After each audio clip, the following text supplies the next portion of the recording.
hatiku untuk selalu memujimu, pujian yang sesuai dengan nikmat besar yang telah engkau anugerahkan kepadaku dan karunia yang telah engkau limpahkan kepadaku dengan banyak. Dia selalu memuji seperti itu, padahal kondisinya sangat-sangat memprihatinkan, ya. Maka ketika ditanya nikmat apa yang engkau rasakan, kata beliau apa? Qalbun syakir wa lisanun dzakir. Nikmat besar yang Allah berikan kepadaku, yang aku rasakan adalah dijadikan hatiku menjadi hati yang selalu bersyukur dan lisan yang selalu berzikir, ya. Makanya orang yang selalu bersyukur itu dia mendapat jaminan akan mendapat ridho Allah, ya. Padahal orang yang mendapat jaminan ridho Allah itu siapa?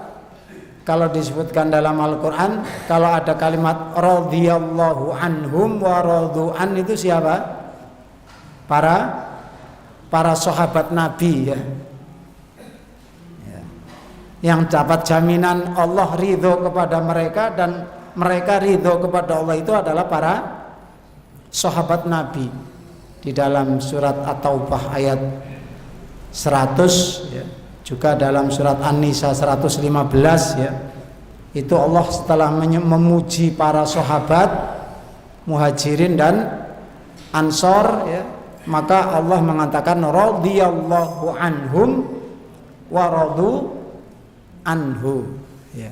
Jadi Allah ridho kepada mereka dan mereka ridho kepada Allah, ya. Berarti derajat keridhoan Allah itu derajat yang tinggi, ya. Orang mendapat ridho Allah itu orang yang istimewa, ya. Tapi ternyata untuk mendapatkan ridho Allah itu ternyata tidak sulit, Pak, ya. Tidak sulit, tidak ribet, ya. Kata Rasulullah sallallahu alaihi wasallam, innallaha la yardha, sesungguhnya Allah betul-betul ridho alal abdi, kepada seorang hamba, ya. Mungkin jenengan dikira lanjutan kalimatnya ini amalan yang besar-besar, ya, yang berat-berat. Ternyata tidak, ya. Allah betul-betul ridho kepada seorang hamba yang kata Rasulullah, idza akalal aklata fahamidallah wa idza syaribal syurbata fahamidallah. Allah ridho kepada seorang hamba yang kalau dia makan suatu makanan, setelah itu dia memuji Allah. Kalau dia minum satu minuman, setelah itu memuji Allah. Ini kan pelajaran TK, Pak, ya? Ya enggak, Pak? Pelajaran TK kan, habis makan memuji Allah, habis minum memuji Allah, kan pelajaran TK, ya. Ya. Tapi ternyata jaminannya kalau bisa seperti itu, selalu seperti itu, ya, itu Allah akan meridhoi. Subhanallah. Jadi untuk mendapatkan ridho Allah ternyata tidak sulit, ya. Yang penting selalu bersyukur, ya. Dan ini menunjukkan juga bahwa yang namanya ilmu itu, walaupun itu ilmu yang dasar, ya, yang kelihatannya remeh gitu, ya, yang mungkin dipelajari di SD atau di TK, ya, atau di TPA, ya, itu kalau betul-betul diamalkan dengan konsisten akan menjadikan orangnya itu betul-betul orang yang punya kedudukan tinggi di sisi Allah. Kan itu kan ilmu yang boleh dikatakan sangat dasar sekali ya, yang dulu kita pelajari di waktu kita masih ngaji ya, masih TK, masih SD ya. Jadi yang penting diamalkan ilmu itu ya. Ya termasuk kalau ini kan ilmu syar'i, kalau ilmu yang bukan ilmu syar'i itu sekarang kan banyak tidak diamalkan ya, ilmu dasar yang bukan ilmu syar'i, ilmu umum ya. Kan dulu waktu kita SD di pelajaran IPA itu kan selalu diajarkan ya, kalau hutan itu digundul ditebangi pohonnya, nanti akan mengakibatkan apa? Itu kan pelajaran SD ya.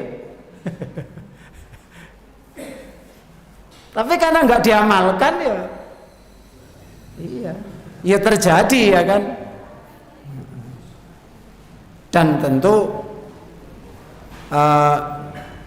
yang paling bertanggung jawab, yang paling berdosa ya Pak? Kira-kira yang paling bertanggung jawab, yang paling berdosa siapa Pak?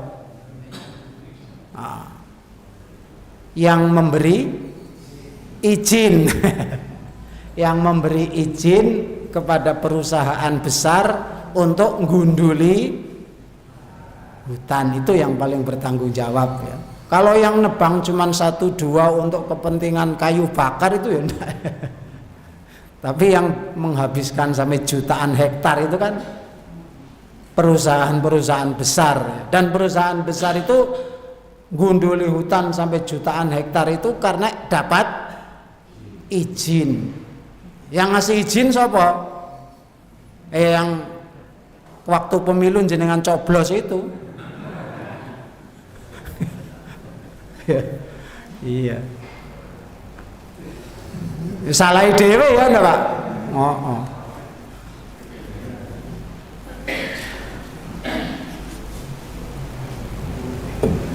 Ya, jadi memang ilmu itu walaupun kelihatannya ilmu-ilmu dasar, tapi kalau diamalkan insya Allah ya akan mengangkat derajat. Jadi yang diangkat derajat bukan hanya yang ilmunya mendalam, tapi yang selalu mengamalkan ilmu ya.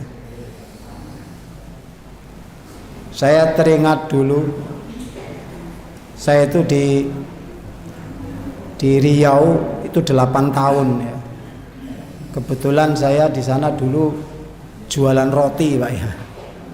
Jualan roti, jadi ngisi nyetori roti ke toko-toko sales waktu itu saya.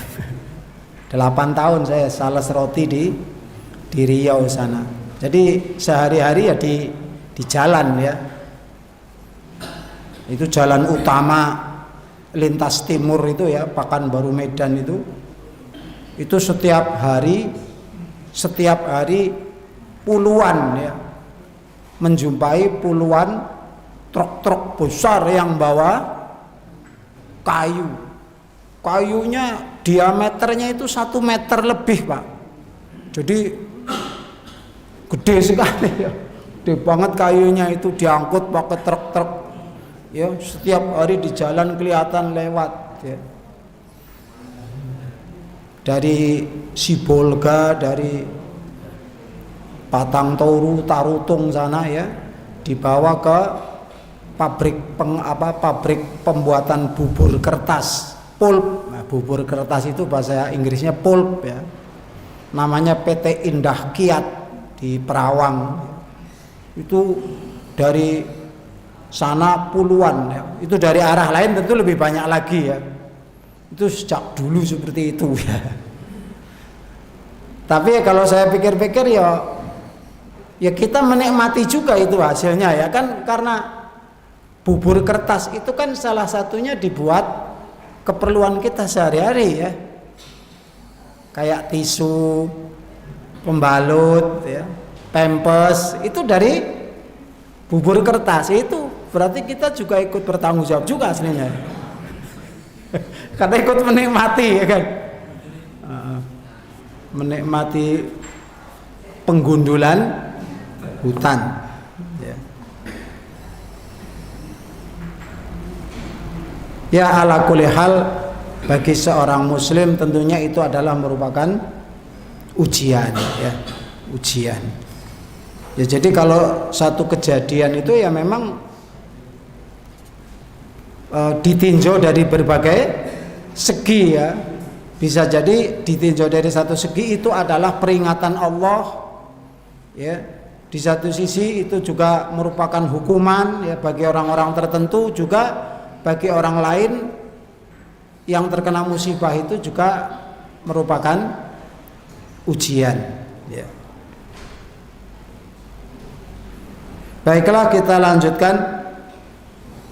Kita masih berbicara tentang muhasabah ya.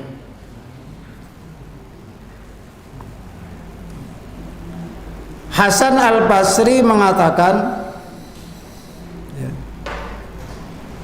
seorang mukmin itu pemimpin bagi dirinya sendiri. Ia mengintrospeksi dirinya karena Allah.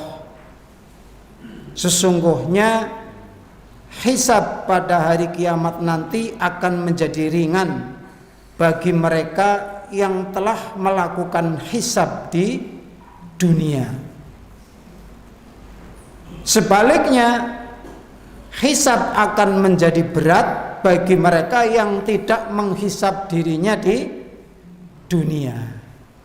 Jadi nanti kita semuanya di akhirat akan dihisab ya. Maju satu-satu menghadap Allah untuk diperiksa buku catatan amal kita. Itu namanya hisab. Nah, di dalam Al-Quran kita menjumpai beberapa ayat yang menegaskan dari Allah bahwa ada orang yang diberikan hisab itu dengan hisab yang ringan ya. Dan ada yang dihisab oleh Allah dengan hisab yang berat ya. Fa amma man utiya kitabahu biyaminihi fasaufa yuhasabu hisabai yasiro.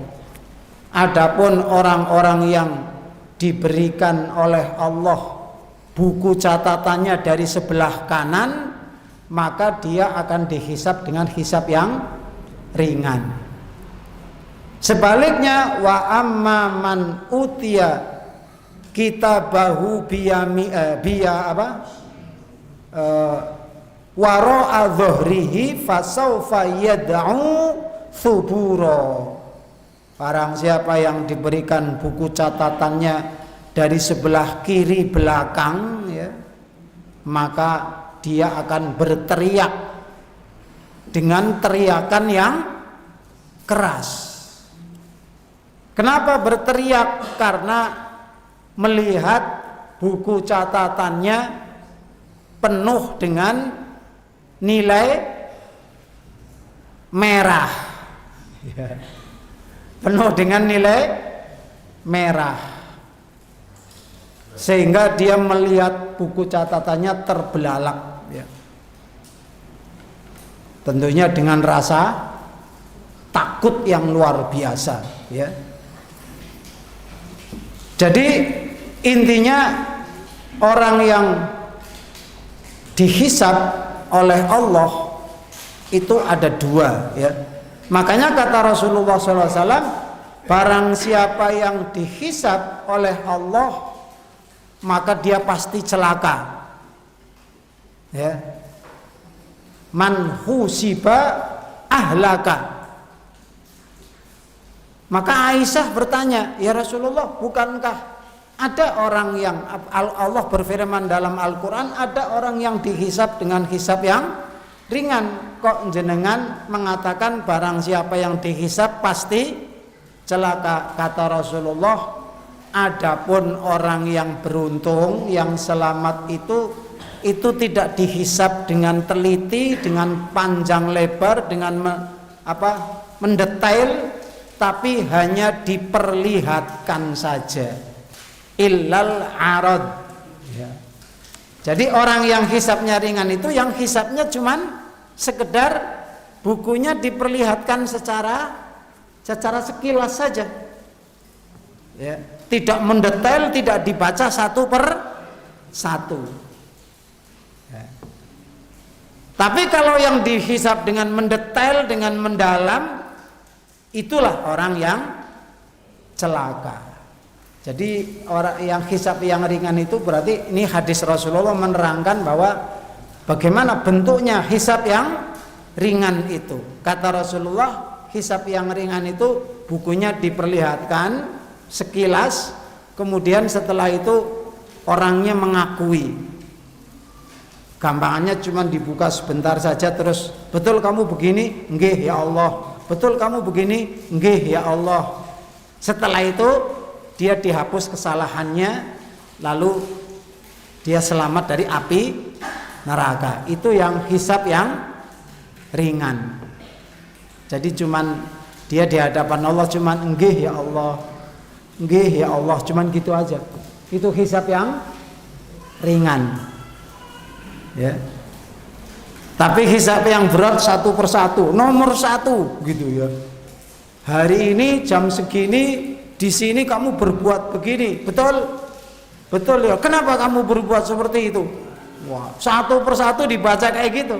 Ini tandanya hisab yang berat, yang orangnya celaka. Ya. Ya kalau kita di dunia kan juga gitu Pak ya. Kalau kita misalnya dekat dengan orang yang berkuasa itu, kalau punya urusan apa-apa mesti ya sekedar formalitas saja, maju gitu seset langsung selesai gitu ya. Nggak repot, nggak harus bolak-balik ke sana kemari ya kan. Nah hisab kita juga seperti itu nanti ya. Kalau kita dekat dengan Allah akan cepat selesai. Nah salah satu kata Hasan Al-Basri tadi, orang yang senantiasa muhasabah ya, muhasabah dirinya, maka nanti di akhirat hisabnya hisab yang ringan ya. Masya Allah ya. Maka kita harus senantiasa terus menerus muhasabah ya. Nah sekarang muhasabah, apa yang kita muhasabah, yang kita koreksi, yang kita introspeksi itu apa ya? Ya tentunya yang kita introspeksi, yang kita ingat-ingat, yang kita evaluasi adalah ya hak-hak ya, kewajiban-kewajiban yang harus kita tunaikan. Apakah kewajiban-kewajiban yang harus kita tunaikan itu sudah kita tunaikan dengan sebaik mungkin ya? Ataukah kewajiban-kewajiban yang harus kita tunaikan, hak-hak yang harus kita tunaikan itu selama ini kita menunaikannya dengan asal-asalan ya. Kewajiban kepada Allah, apakah sudah kita tunaikan dengan sungguh-sungguh, dengan sepenuh hati, ataukah asal-asalan? Itu kita selalu bertanya ya. Ya tentunya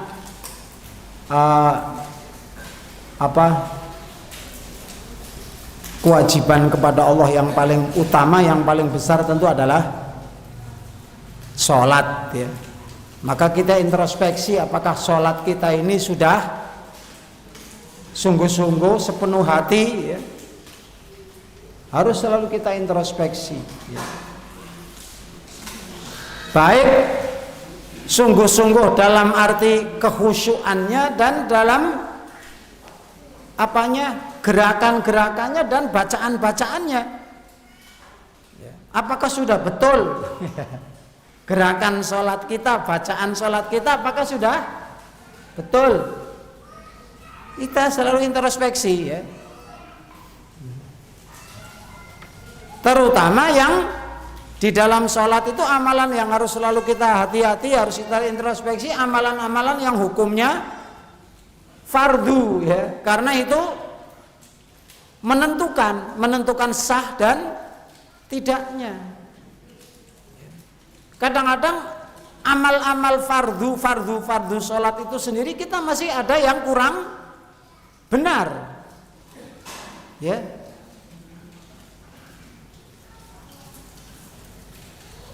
Ada yang kurang benar.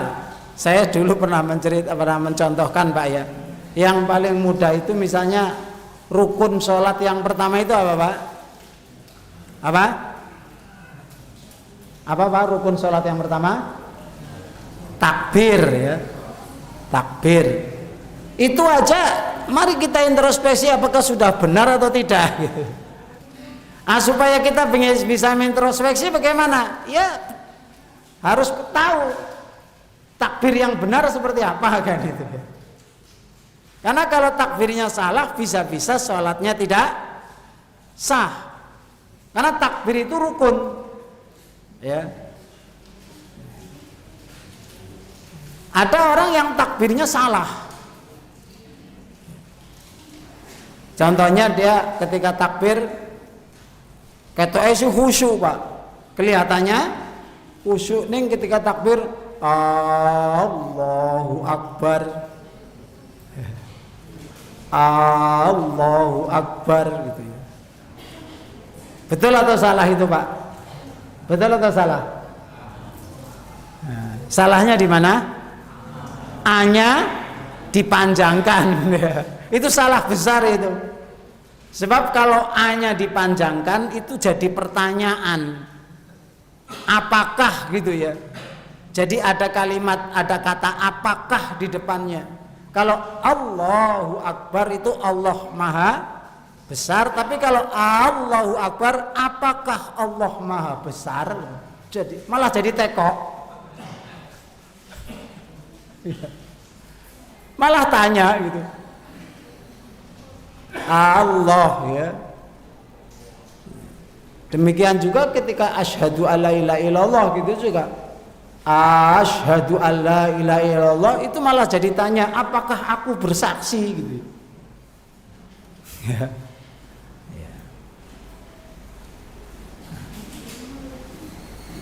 Itu yang terlalu semangat ya. Ada yang kurang semangat sambil geleleng-geleleng gitu Allahu Akbar gitu ya. Bukan Allahu Akbar tapi Allahu Akbar gitu. Itu juga salah, harus ada alifnya di depan ya. Allahu Akbar gitu ya. Itu takbir. Fatihah juga kita introspeksi Pak ya. Introspeksi apakah Fatihah kita sudah benar ya.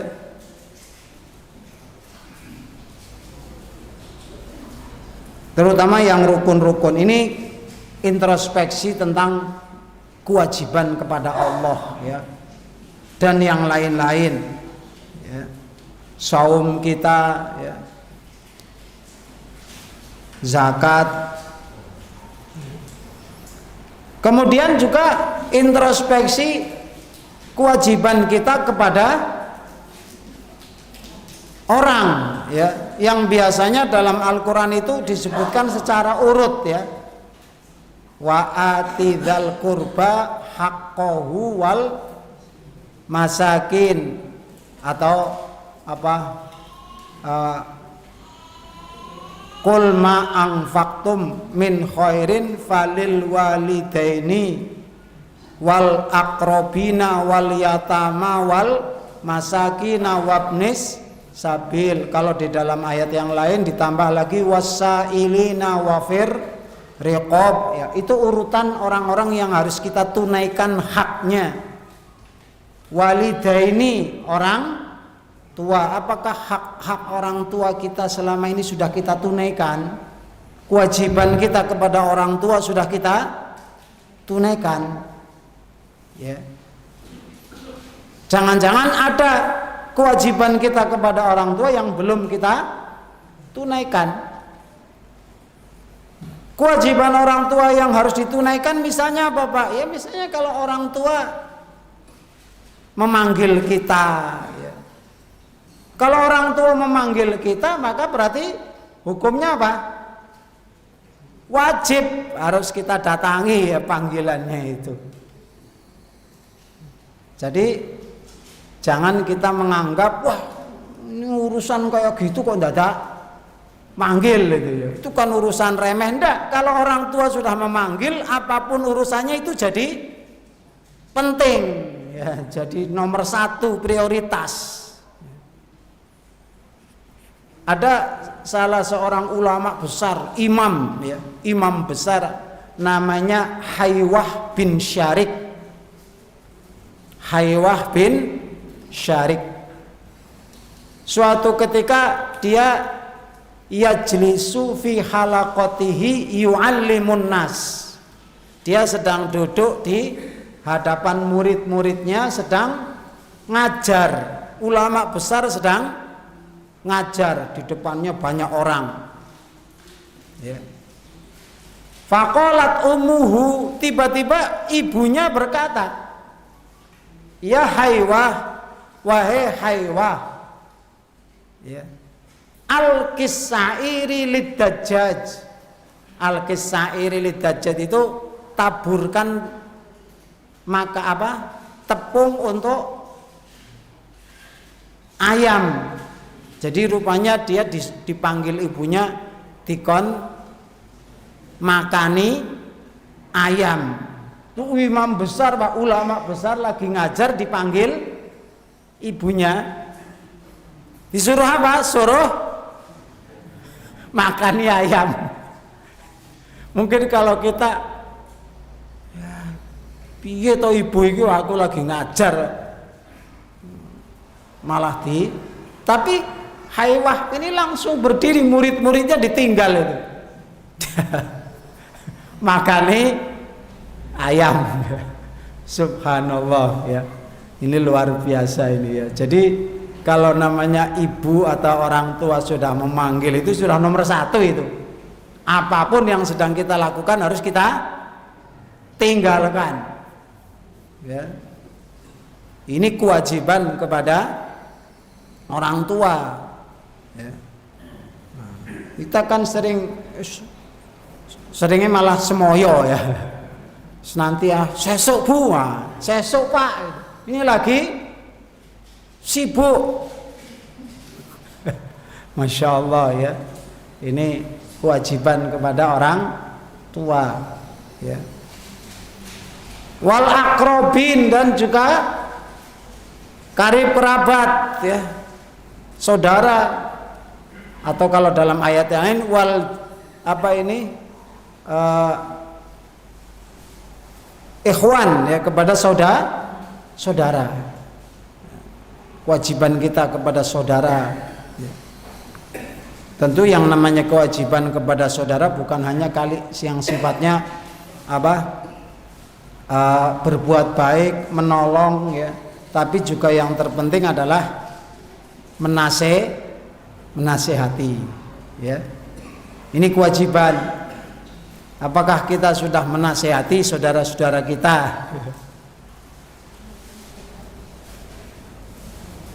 Menasehati saudara itu biasanya lebih sulit ya. Kalau menasehati orang lain biasanya lebih mudah ya. Padahal yang lebih wajib dinasihati ya saudara, Pak ya. Saudara. Ya. Kalau kemudian urutannya apa? Wal yatama wal masakin, anak yatim, orang-orang miskin ya. Ya memang kita ini ditakdirkan oleh Allah ya, punya pemimpin-pemimpin yang tidak menunaikan hak-hak kita atau kewajiban mereka kepada kita, ya. Yang mana seandainya para pemimpin itu betul-betul menunaikan haknya kepada kita, maka kita tidak rekoso, tidak payah, ya, tidak susah itu, ya.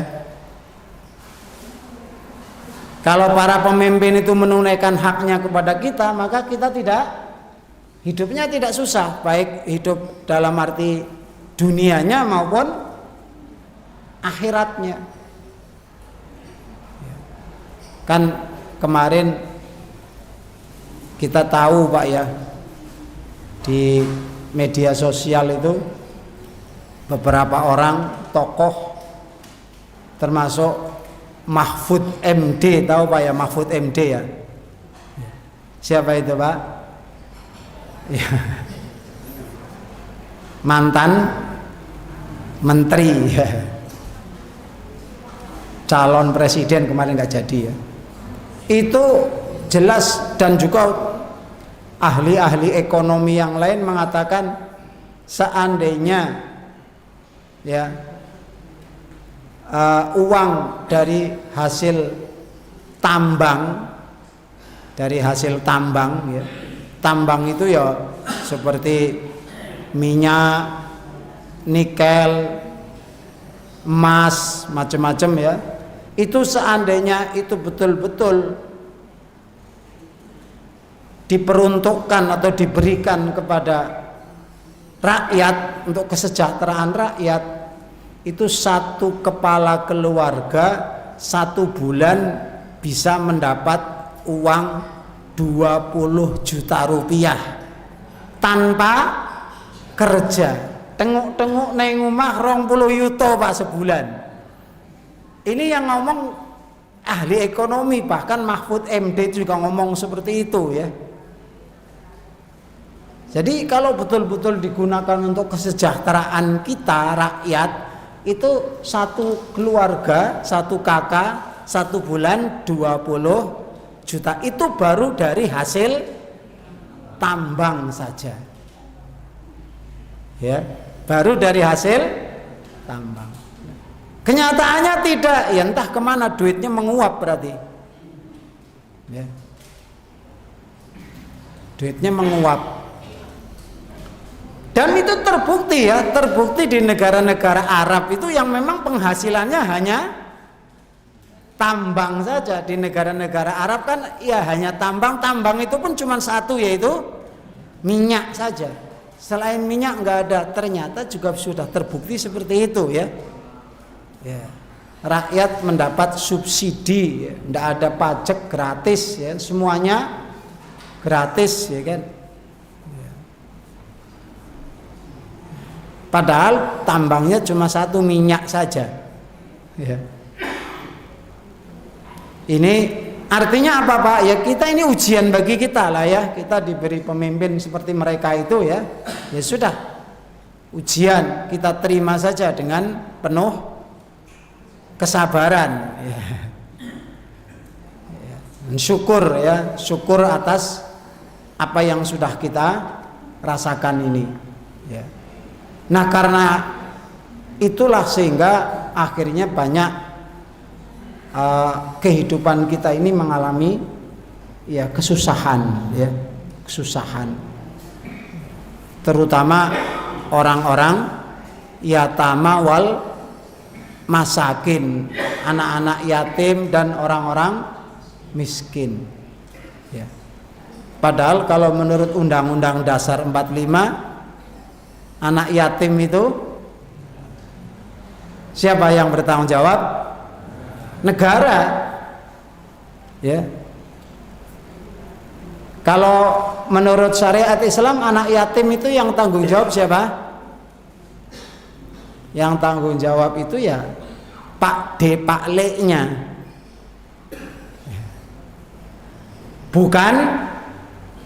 bukan ibunya. Kalau ibunya, dia tidak wajib memberi nafkah seharusnya. Seharusnya yang memberi nafkah itu adalah Pak D, Pak Le-nya.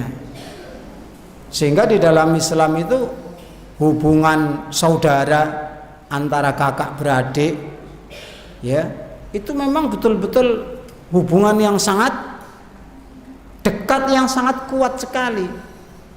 Sehingga ketika ada anak yatim, maka yang berhak, ada seorang laki-laki mati punya anak, maka yang bertanggung jawab untuk ngopeni, untuk membiayai itu saudaranya.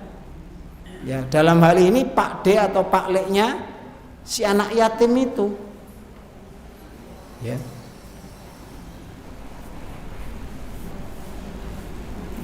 Tapi kan jarang, Pak, ya. Biasanya ya kalau ada anak yatim ya akhirnya terpaksa ibunya jadi istilahnya apa? Single parent, ya. Jadi orang tua tunggal. Ya, terpaksa akhirnya ibunya jadi seperti itu. Apalagi kemudian sudah ditawar-tawarkan, nggak ada yang berani, ya. Nggak ada yang berani apa, Pak? Nggak ada yang berani? Nggak ada yang berani mengambil tanggung jawab. Terpaksa ibu ini ngopeni anaknya sendirian, dia sendiri ngopeni anaknya, dia harus cari nafkah ke sana kemari, ya. Ya inilah, karena memang kita diuji oleh Allah, punya pemimpin yang seperti mereka, ya. Juga apa namanya, masyarakat yang kebanyakan nggak tahu hukum-hukum syar'i, ya. Ya kalaupun tahu tadi memang mungkin Pak D, Pak Leknya juga ngerti bahwa itu tanggung jawab dia. Ning gimana lagi wong ya podo-podo rekosane, ya kan. Untuk membiayai keluarganya sendiri aja sudah kepayahan. Jadi memang kita ini diuji betul oleh Allah, ya. Diuji dengan apa namanya, pemimpin yang tidak menunaikan hak-hak kita, ya. Jamaah yang dirahmati Allah, oleh karena itu, karena Allah tahu, ya, Allah tahu kalau keadaan ini akan seperti ini Allah tahu semuanya atas kehendak dan pengetahuan Allah. Makanya Allah memberikan balasan yang besar kalau ada seperti itu, ya. Kalau ada seorang janda punya anak, ya, terus dia dengan apa namanya, dengan tulus lah dia mengambil tanggung jawab, bekerja menghidupi anak-anaknya, ya. Ini Allah akan memberikan nilai lebih, keistimewaan, ya. Dan itu banyak terjadi sekarang, ya. Baik janda karena pisah maupun karena suaminya mati, ya. Biasanya sudah opo-opo sendiri, ya kan. Nah, maka Allah akan memberikan keistimewaan. Dalam sebuah hadis Rasulullah SAW bersabda, ya, ana awwalu man fataha bil jannah, mayyaftahu bil jannah. Saya orang yang pertama kali membuka pintu sorga. Jadi Rasulullah yang membuka pintu sorga pertama kali, ya. Walakin akan tetapi kanat imro'atan tubadiruni bil dukhul. Tetapi ada seorang wanita yang mendahului saya masuk ke dalam surga. Sing buka pertama Rasulullah, ternyata begitu pintu dibuka ada seorang wanita nyelonong mendahului Rasulullah. Maka kata Rasulullah, malaki man anti, bagaimana kamu ini? Siapa kamu?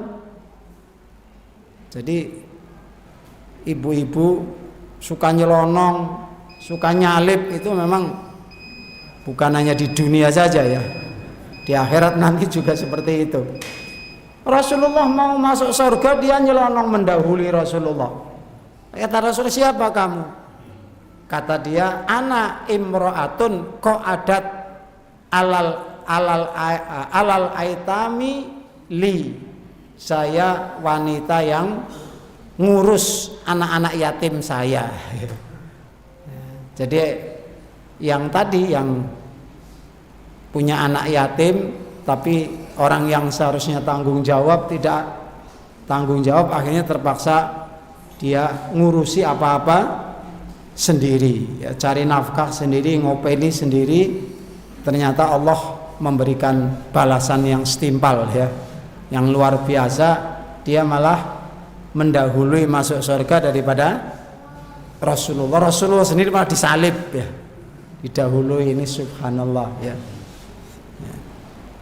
Maka kita hak-hak kewajiban kita kalau ada anak yatim ya, terutama yang masih ada hubungan saudara ya, kita introspeksi apakah sudah kita tunaikan atau belum kepada anak-anak yatim, terutama yang masih punya hubungan saudara ya. Wal masakin, dan orang-orang miskin, apakah hak-hak orang miskin sudah kita tunaikan ya. Dan sekarang orang miskin banyak sekali. Jumlahnya berapa? 9 juta. Kalau ada orang, biasanya orang kaya baru, OKB Pak ya. Ini ada orang miskin baru, OMB. Jumlahnya berapa? Menurut catatan 9 juta lebih. Ya.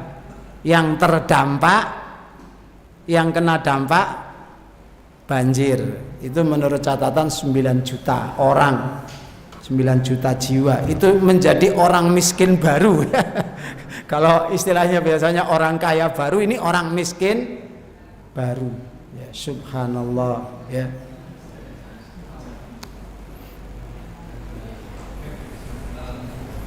Demikian yang bisa saya sampaikan, mudah-mudahan bermanfaat dan kita selalu introspeksi, selalu muhasabah terhadap kewajiban-kewajiban kita ya. Kewajiban kepada Allah, kepada orang tua, kepada karib kerabat, kepada anak yatim, orang miskin ya, dan lain sebagainya. Kita akhiri dengan kafaratul majlis. Subhanaka wa bihamdika asyhadu an la ilaha